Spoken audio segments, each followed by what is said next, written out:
Welcome to Come and See, your podcast for finding truth in a world of chaos. Brought to you by All for Jesus Living Waters Ministry. With host and founder Richard Case and co-host and retreat leader Kathy Ricconi. Join us every weekday at this time to discuss news, spend time in the Word, and receive answers to your personal questions about living life in God's truth. And now your host, Richard Case.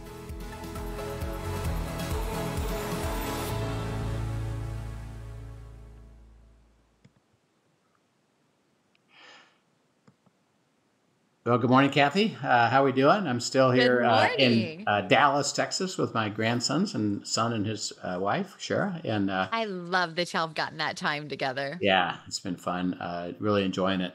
Just did a retreat, by the way, for C12 leadership.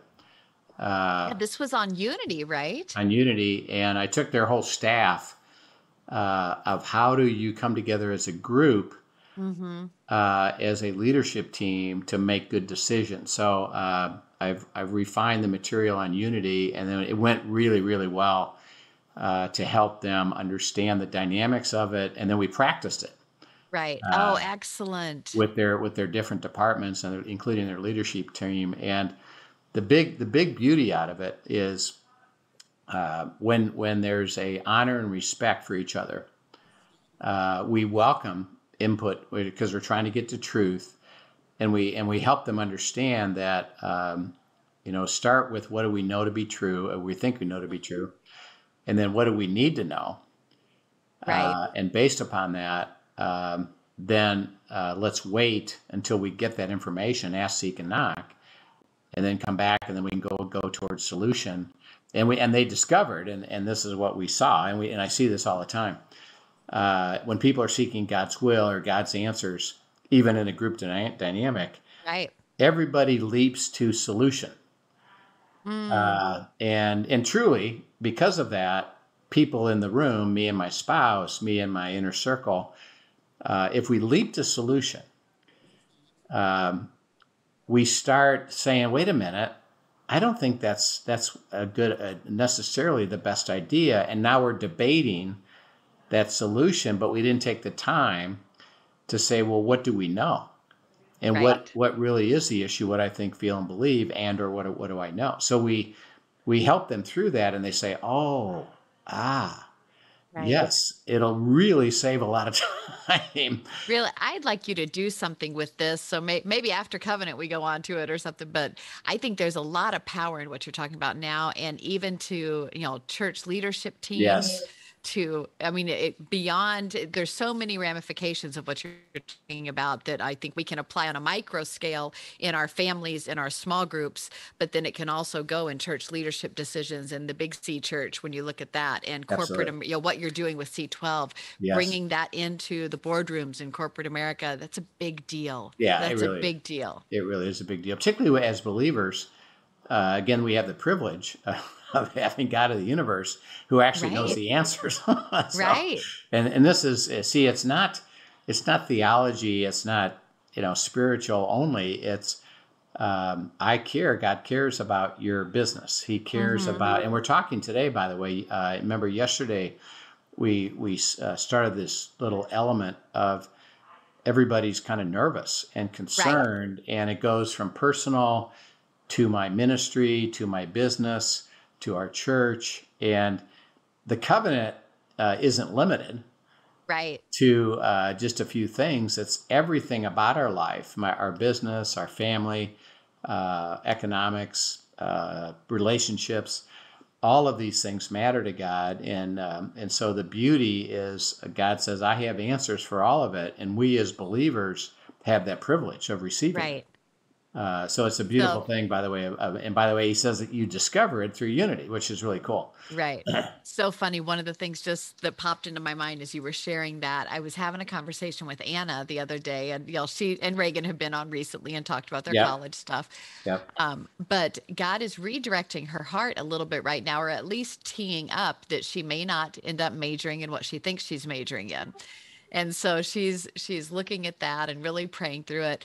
But one of the things that she said, and this I just think is so impactful, one of the things God's laying on her heart is potentially going into Christian counseling. Yeah. And what that would look like.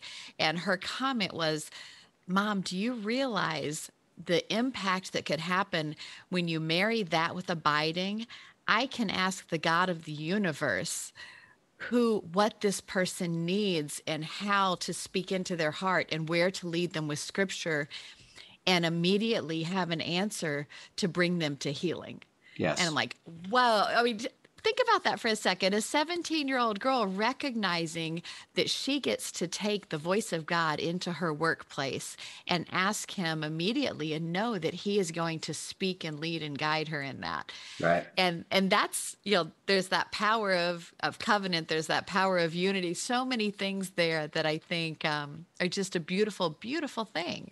Yes. Yeah, it really is fantastic. And as we've talked about that the world is definitely chaotic. Mm-hmm. And chaos leads to uncertainty. Chaos leads to discouragement. It doesn't look like normal, what we would call, whatever we call normal living is going to continue. Is there such thing as normal anymore? Well, interesting enough, in a way, God said, actually, the world has never been normal. Because of what happened with Adam and Eve, that the control was handed over to Satan of kill, steal, and destroy. So we're living in a sense, an abnormal world that can't be predictable or maintained forever. Now, we in America, I believe, there was a specialness to us that our normal was more stable. Yeah. So that as Linda and I, we're now in our 52nd year of marriage. Got married 20 and 18, young, and we would have economic cycles.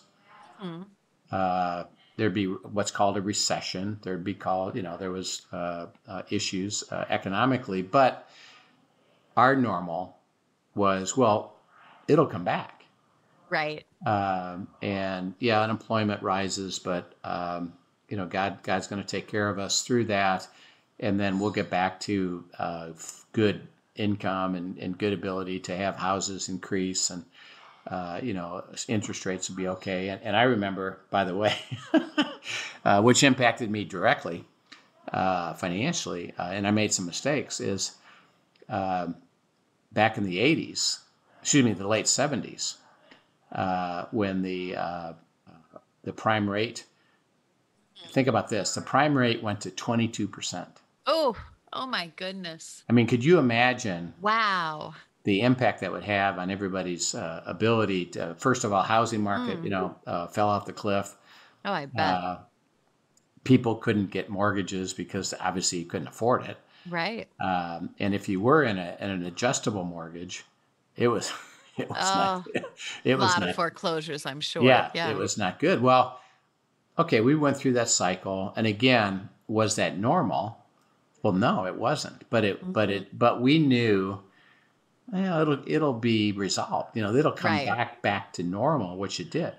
What we would consider normal. So I think we've been privileged, but we're starting to experience being, in a sense, the part of the bigger world and the politics of all that with what we would has considered normal. I think, and this is where fear comes in. This is where discouragement comes in. Is it doesn't look like to the average person we're ever going to get back to normal. Right. What we would consider normal, and isn't this bad? Isn't this going to be problematic? And the answer is, yeah, it is. But God says it's, in a sense, it's always been that way. Mm-hmm. That the world has gone through awful times because of self-centered people in power. Right. And it's in a world of and there is evil in the world. There is evil, because you remember, kill and destroy. He said, you're not dealing with flesh and blood. You're dealing with what? Principalities and powers. So the real game has always been that way. And the enemy Right. is working to destroy it. And he's successfully, I believe, in our country, what I call has thrown gigantic grenades that alter the landscape, over time. Right. So that right now, for example, and Barna just came up with this, that the new group of young adults, which they have labeled millennials, Right. only 15% of them actually believe that the Bible is true, for example. Wow. Well, that's a big number. And by the way, they're not inclined to go to church because they don't think I think it's full of hypocrites. And so why bother? Right. And what difference does it make? They would still like a relationship. They still have this yearning for something greater than themselves. Right. Because they were made for something more. But they don't know where to go. And because of it, I believe the world has lost its essence of values. And now it's relative. And by the way, then it switches to, well, isn't everything acceptable? And isn't that love? And God says, actually, you're supporting approval of wickedness. Right. Right. And redefining love culturally. Right. And he says, now, given that, it's happened throughout, from ever since Adam and Eve till now, he said, that doesn't bother me. Because I know all about it. And I can give you, for your family and your life, to still live in covenant in the middle of a really difficult place. So that. And by the way, let me just clarify, when you say that doesn't bother me, not that it doesn't break his heart, No, but it doesn't impede him from delivering his will when we're walking in his kingdom. When I say bother, it doesn't limit. Yes. It doesn't limit his ability. It makes him sad. It absolutely breaks his heart. Yes. It actually absolutely breaks his heart. And that's why he invites us even more so.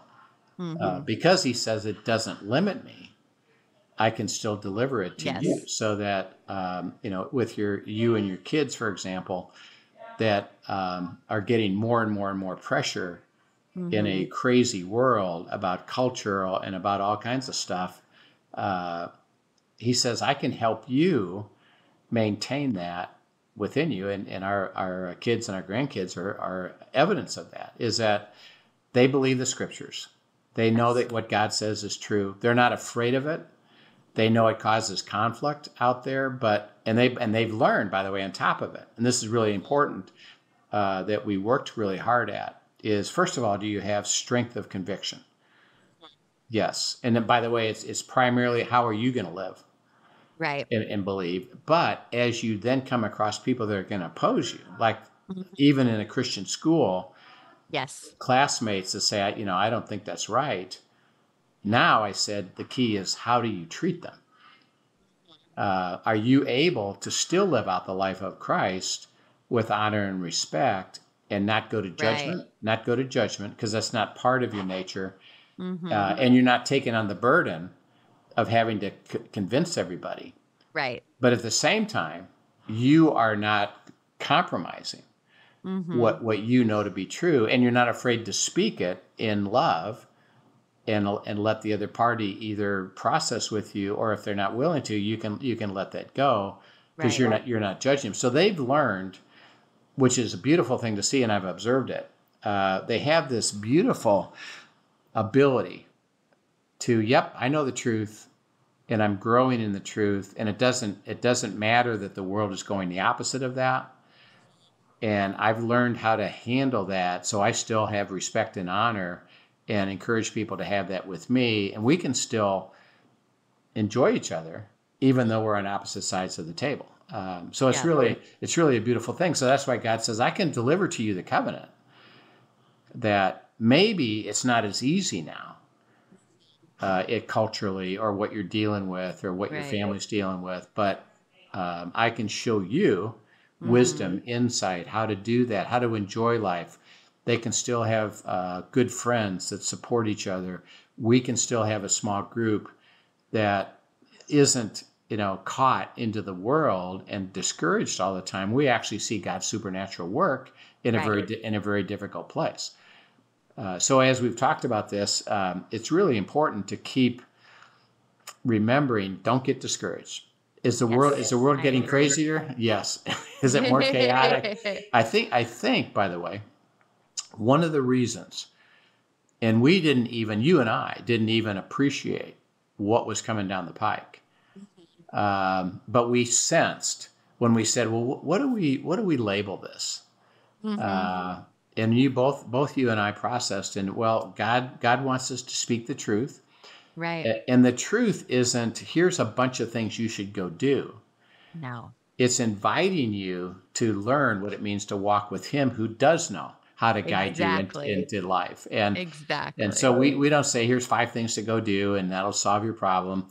Rather, we're going to keep speaking these beautiful truths and these different subjects. We've talked about abiding. We've talked about discerning God's will. We had a series on overcoming fear, worry, and anxiety. We understand that. Right. We have end times that we're trying to say, which, by the way, accentuates this, because we talk in more detail about the stuff that's going on. Right. But there's truth about all that. And so, and really the invitation is come and see what God has to say about all of these things, and learn to go to his feet. And come and see, and finding truth where? In a world of chaos. In a world of chaos. And so you and I didn't really even understand, like, oh my gosh, we understood a kinda. Right. You and I wouldn't have imagined. But it's gotten a whole lot more chaotic since we started. Even now, okay, where is this gone? And by the way, as we see it, I think it's going to get more and more and more chaotic, less stable, less predictable, and in a sense, more discouraging. Right. Because God doesn't change in the middle of all of this. That's his promises do not change. Yeah. And by the way, that's why you and I spend time in the Word of God. Because that's how truth is delivered, and then encouraging you to go and process that with, well, here's the truth. Just like we're learning about the covenant. We've learned what? The crazy, chaotic, awful, terrible world. Does that limit God in delivering the covenant? No, the answer is no. That's the truth. And that's what we want you to receive and be encouraged by, in that we're going to keep talking about this and having people understand it, that he says, I can take care of you and deliver to you. Does it mean you're not going to experience trouble? No. And by the way, it could be really severe. It could be like Daniel, or even what's happening with Ukraine right now is if you're a believer in Ukraine, you may be a refugee. Well, as far as you're concerned, I just lost everything I ever had. And I don't see where that's covenant. And I say, I understand. But the story's not over. Right. Walk with God. Let him, he might be in a different place, but you can still enjoy the covenant. And I believe God is redefining a lot of that right now, because our view of it is, well, the way I would like covenant is just put it back to the way it was. And God says, well, that's not going to happen, but I can still deliver it to you. Right. Because of my power. So this time, as we go further, even on this topic of not being discouraged, last time we've been talking about preservation, safety, deliverance, overcoming. Well, let's get into another element of this, and it's his goodness. And remember, he can deliver this in a world of chaos. So goodness, and let's go to Deuteronomy 28:11-12.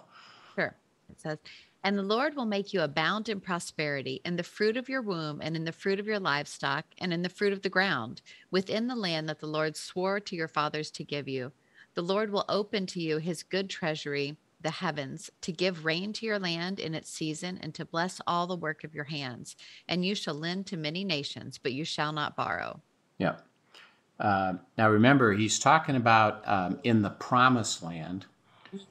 And think of that for us now, because we don't live in Israel, and it's not limited to Israel. It's the land of promises. That's the kingdom of God, where the kingdom of God is functioning, and I'm walking in the kingdom. And again, it's really simple. If I'm in the kingdom, I'm serving who? Him. The king. The king. My will is being surrendered to him. I'm living in the kingdom. I'm living in both places, this awful place, but I'm now living in the kingdom. He says, in the kingdom, I'm going to bring a blessing to you around what I call career, work, activity. And again, in a simple way, everybody, and this is true of everybody in the entire world, you got to have income that can handle your expenses. Right. It's absolute. And so and this is where I believe the supernatural comes in, is that, I could become unemployed. Or, wait a minute, gas prices are skyrocketing and my costs and stuff I'm buying is going up exponentially. Right. Or even, how am I going to pay to get to work with a long commute? Yeah. There's things like that. Yeah. Yeah. And by the way, this is interesting. We already have, in a sense, a solution to that. Remote working. Remote working. So like in our company, what we do is we have what's called flexible arrangements that in Colorado, as you know, there in New Hampshire, it snows. Yes. Well, see, it's really simple. We just say, well, when it's snowing, just work from home. Let's go remote. Yeah. If you are commuting and it's better for you to work remotely, instead of coming in more often, maybe come in less often, which we still need to meet. We still want you to come in, but we're flexible. So let's help you if you're having difficulty. I just had sometimes because we're traveling for about a week or so. Whenever we travel for a week or so, we take a limo, which is a friendly guy there in Colorado, giving us a great price on travel to the airport. It's way cheaper, interesting enough, to take him than it is to park. So we take him. Well,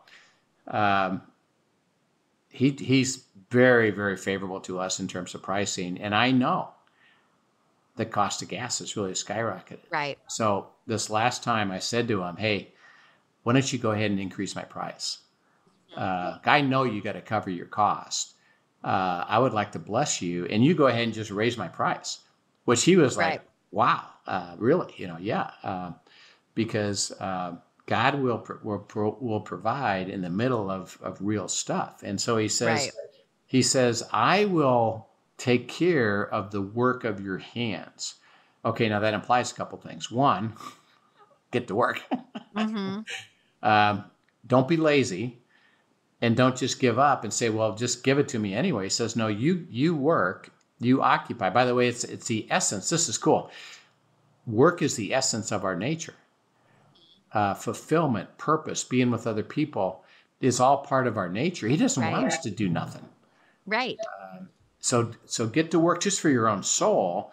But by the way, I'm going to bless it, and I'm going to guide you and show you how to do that if you have a heart to go. And I think he could be very creative. Okay, go to Psalm 25. This is a beautiful word, Psalm 25, 9-14. He leads the humble in what is right and teaches the humble his way. All the paths of the Lord are steadfast love and faithfulness for those who keep his covenant and his testimonies. For your name's sake, O Lord, pardon my guilt, for it is great.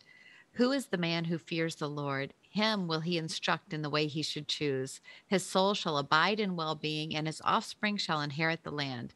The friendship of the Lord is for those who fear him, and he makes known to them his covenant. Yeah. Beautiful passage. Yeah, it really is. So first of all, he says, now what kind of people do I need to walk with me? What does he call them? Humble. Now, this is really a cool word because our definition of humble is, well, I'll be nothing. And isn't that good? No. The word humble, and this is really cool, is I'm willing to surrender my will to join and believe and receive God's will. Beautiful. And so so it said, for example, Moses was the most humble person, on earth. Well, he wasn't meek. He wasn't whatever. He had a heart to go seek God. Right. And he says, humble is actually joining me, God speaking, in what I'm going to speak to you and what I'm going to do for you. and I need you to see it. I just need you to have a heart to go. Right. That's And what really humble that is. comes back to that surrender. You were saying just a few minutes ago about, walking in the kingdom. Well, if you're in the kingdom, then you're under whose authority? The Right. king, Right. and so just our ability, our desire, I should say, to surrender to the king and his will, Yeah. Yeah. And remember, and Jesus said it, daily, deny self, surrender your will, take up the cross, Right. believe what I've done for you, and crucify the flesh, which I'll do, and then follow me. Right. So he says, if you deny self, okay, my will not, or your will, not mine.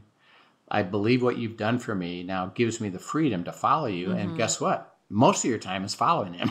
Right. Right. And now I'm in his kingdom. And he says, that is humility. The humble is what I can teach my path. I can show you my way. And by the way, teaching implies, and you're a teacher. Did your students get it the first thing? No. What'd you do? There, you continue then to come back and teach the way that they learn and teach them from their mistakes even, and take it forward. But you still work with what's gone on and you continue to teach them, and it's a growing process. Yeah. And did that bother you? That, well, they didn't get it right away. No. Well, to be honest, there would be times where it did. But the reality is, as a teacher, it is my job to get it to them in a way that they can learn it. Yeah, because that's your heart. See, and God's heart is the purest teacher is, it doesn't bother me, God speaking, that you're struggling. He's better at that than I am. I understand. He purposely uses the word teach and learn because it's a process. So he doesn't say, will you be perfect at this? Right. The humble just says, I'm going to stay in the classroom. Stay with you. Yeah. I'm going to keep coming to class because you're not going to hammer me. I know you're going to coach me, lead me, guide me into the fulfillment. And then he says, if you fear the Lord, okay, again, the fear of the Lord is the willingness to believe that what he has to say is true. Yeah. May not understand it, but at least I have a heart. The fear is just that I have a heart to believe. So when you say something, I don't deny it. I just say, well, I don't quite understand that yet. I'm willing to go. Like, for example, we just read in Deuteronomy. God says, I'm going to take care of you with your provision. Okay, you could read that. Now, by the way, today, if you're struggling financially, what could you think about that verse? That verse isn't true. Yeah, that's not true. And God says, yes, it is true. Now, fear of me says, I don't know it as true, but I'm willing to let you teach me and guide me and move me into that is true. Right. And if you don't. And to the point to I experience it. Yeah. Yeah. If you don't fear the Lord, what do you say? It's not It's true. not true, and you just walk away. And so what difference does it make? Well, he says now, interesting enough, I know you're not experiencing it, but you just sealed the fact that you're not gonna, because you're off on your own trying to figure it out. Right. And God says the answer is with me, and I can't deliver it to you unless you're with me. Right. Yeah. And so the fear of the Lord is, well, I'm going to be with you. Okay. Then he goes into, here's what I'm going to do. If you fear the Lord, he says, first of all, I'm going to give you the way you should walk. Well, isn't that what we want to know? Particularly in the middle of discouragement. Oh, absolutely. Well, is there a way to get through this? God says, yeah, I can show you that. I'll show you the way you should walk. Step by step. He says, I'm going to bring you prosperity. And the word there, now remember, our definition of prosperity, particularly in America, is we tend to think all financial, right? Just more money. No, he says it does include that. It's going to include financial freedom and provision, but I'm going to give you all of life, your relationships, your marriage, your opportunity to have inner circle that is healthy and joyful, and all the things of life I'm going to lead you into. I'm going to bring you the abundant life, which is all of that. Then he says, I'm going to tell you secrets. That's pretty cool. And think of it. Why do you need a secret? To have an answer to something. He Yeah. knows something that we don't. That the things of life are tricky. Mm-hmm. And by the way, guess what? Getting more tricky, Right. more complicated, more difficult. How do I handle this inflation? How do I handle gas prices? How am I handling our business that may suffer? What happens if they have a big,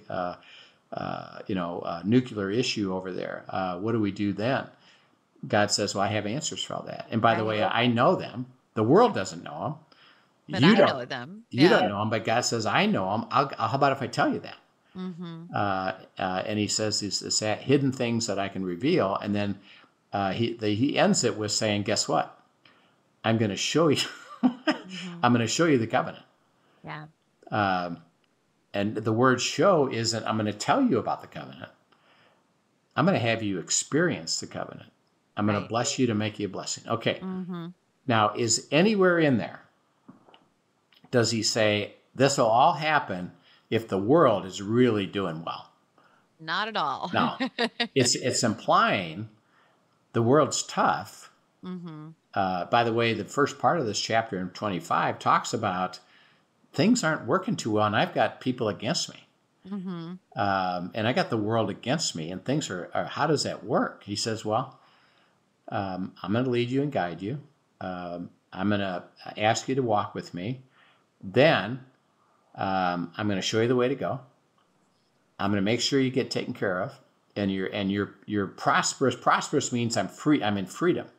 Things are coming together in the very difficult place. I'm going to tell you secrets, and hey, guess what?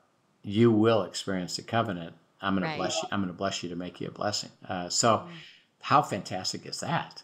Absolutely. That he says, my goodness is absolute. And that's what we're trying to encourage. Don't get discouraged. God's goodness is absolute. He's not limited. And I'm gonna not use the word bothered by, because that does imply it doesn't matter to him. He's not limited. Yes. To being able in a world that does concern him, he understands our plight, and it does have a heavy heart on his part. I can still deliver to you. Yes. The covenant in the middle of it. How? Be humble and fear me. And why don't you just come with me? And what we're trying to encourage you is don't walk away. Actually go deeper and say, I'm in even more trouble than I've ever been in. And I need your assistance. And God says, I'll deliver it if you have it. And by the way, this is why you can email us. You can tell us the issues. You can, hey, what about? Did you know? Yeah, we understand. So we'll help you deal with that. So we'll pick it up again, Kathy, next time. We're purposely, by the way, we've had some feedback.